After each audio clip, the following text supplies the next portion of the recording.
बिस्मिल्लाहिर्रहमानिर्रहीम। शुरू अल्लाह का नाम लेकर जो बड़ा मेहरबान निहायत रहम वाला है।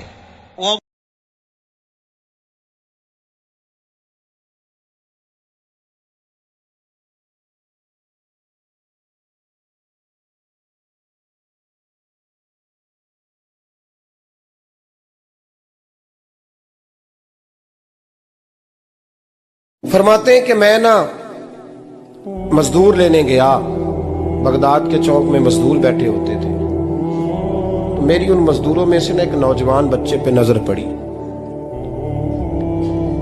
बड़ा कमजोर सा वजूद था, लेकिन चेहरे पर इबादत का निशान था। माथा बताता था कि नमाज का बड़ा ख्याल रखता है। मैं उसके करीब गया।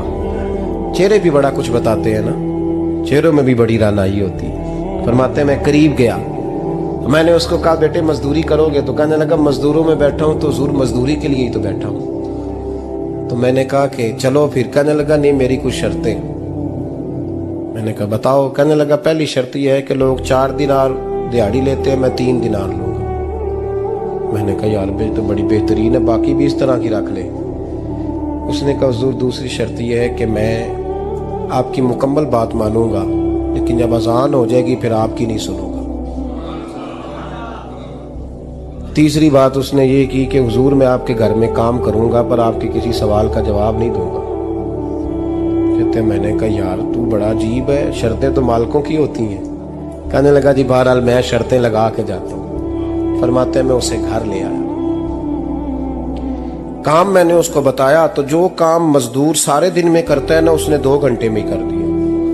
हमारे मजदूर सिगरेट पीने में भी तो आधा घंटा लगाते हैं, वो चाय पीने जाएं तो पौना घंटा वहां। उनको भी तो दयानतदारी करनी चाहिए कि नहीं करनी चाहिए? ने मुआहदा किया है ना जी, तो पूरा उतरना चाहिए ना। कहते 2 घंटे में। अब काम जब बंदा शुरू कराता है तो काम और निकल आता है। कहते काम मैंने उसको और बता दिया, वो करने लगा। उसने मिट्टी निकाल के रखी थी बाहर रास्ते में, तो अजान हो गई जोर की। उसने वहीं कुदाल छोड़ी कही और चलने लगा। तो मेरा बेटा कहने लगा इसको जरा बराबर कर दो। कहने लगे चुप कर जा, तेरे बाप से बात हुई थी। जब अजान होती है तो मैं किसी और की नहीं सुनता, सिर्फ अल्लाह रसूल की सुनता हूँ। कहते हैं मस्जिद चला गया, नमाज पढ़ के आया तो दोपहर का वक्त था। मेरी बीबी कहने लगी इसको को खाना खा ले। कहते हमने कहा खाना खा लो। तो कहने लगा मैंने रोजा रखा हुआ, रमजान भी नहीं था, नफली रोजा रखा हुआ। फरमाते हैं शाम हुई, मैंने 3 दिनार दिए। तो मैंने कहा तेरा नाम क्या है? कहने लगा मैंने आपसे कहा था मैं किसी सवाल का जवाब नहीं दूंगा। तो वो चला गया। अगले दिन मैं फिर लेने गया उसे, काम कुछ और निकल आए। तो लोगों ने बताया वो सिर्फ हफ्ते वाले दिन आता है। मैंने कहा क्यों? कहने लगे जी वो कहता है मेरा हफ्ते का खर्चा 3 दिनार है। जब 3 दिनार कमा लेता हूं तो बाकी सारा टाइम अल्लाह रसूल की जिक्र में गुजार दिया करता हूं। फरमाते हैं जी अगले हफ्ते मैं फिर लेने गया। मैंने पूरा हफ्ता इंतजार किया कि काम उसी से कराना है। मैं जब गया तो मैंने कहा चलो। कहने लगा मेरी शर्तें याद है ना? और मैंने कहा याद है भाई साथ चल। फरमाते हैं काम कराया। 2-3 हफ्ते वो आता रहा। एक हफ्ते में गया तो लोगों ने कहा हुजूर आज नहीं आया। क्यों? कहने लगे बीमार हो गए। कहाँ घर है? कहने लगे बगदाद के कब्रिस्तान के पीछे जो कच्ची आबादी है उसमें रहता है। फरमाते मैं गया, दरवाजे पे दस्तक दी तो कहने लगा हुजूर आप हैं? दरवाजा खोला है, आ जाइए। फरमाते मैं अंदर गया तो मैंने कहा तुम्हें कैसे पता चला मैं आया हूँ?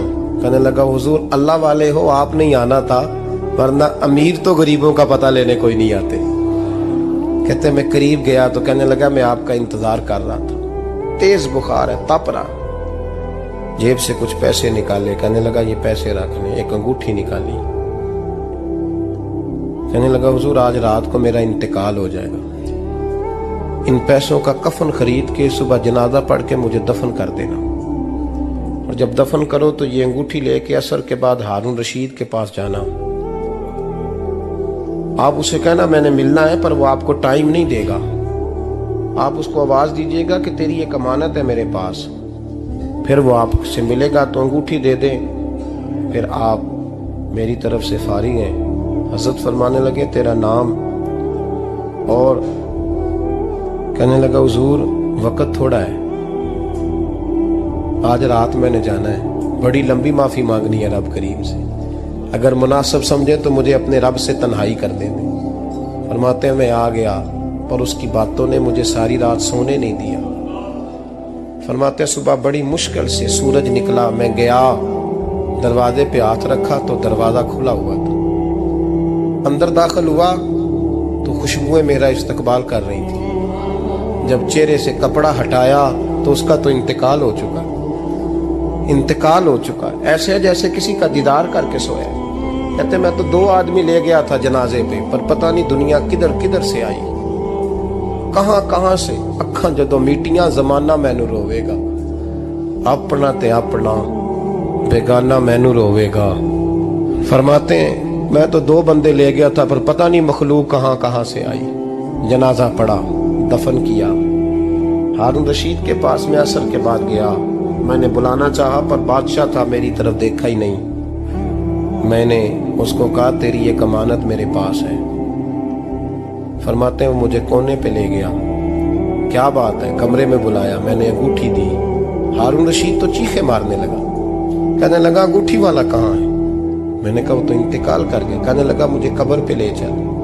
कहते मैं कब्र पे लाया तो वो लेट गया, तड़प के रोने लगा। मैंने कहा मेरा कलेजा फट जाएगा, ना उसने को ना तूने बताया, ये कौन था? तो हारून रशीद कहने लगा ये मेरा बेटा था। मैंने कहा तेरा बेटा और मजदूर?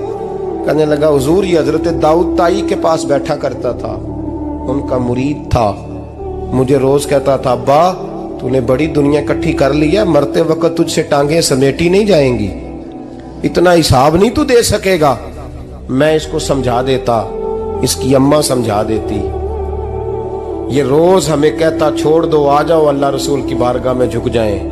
हम समझ। एक दिन ये चला गया, कहने लगा फिर तुम्हारा रास्ता और है और मेरा रास्ता और है। ये सोने की अंगूठी गलती से इसके पास रह गई, गलती से हीरे की अंगूठी चली गई। कहने लगा देखो मेरे बेटे ने आज वो भी वापस कर दी है। फिर तड़प के कहने लगा हारून रशीद था तो ये मेरा बेटा, पर मेरा मुर्शद निकला, मेरा पीर निकला। भाई जिंदगी तो बड़ी थोड़ी है ना। बाबा साहब ने कहा था उठ फरीदा सुत्या, और दाढ़ी आ गया पूर, अग्गा नेड़े आ गई, पिछा रह गया दूर। उठ फरीदा सुत्या, खलकत वेखन जा, मते कोई मिल जाई बख्शिया ते तू ही बख्शिया जा। उठ फरीदा सुत्या, झाड़ू दे मसीत, तू सुते रब जागदा, तेरी डाडे नाल परीत। मेरा रब हमें भी अपनी बारगाह में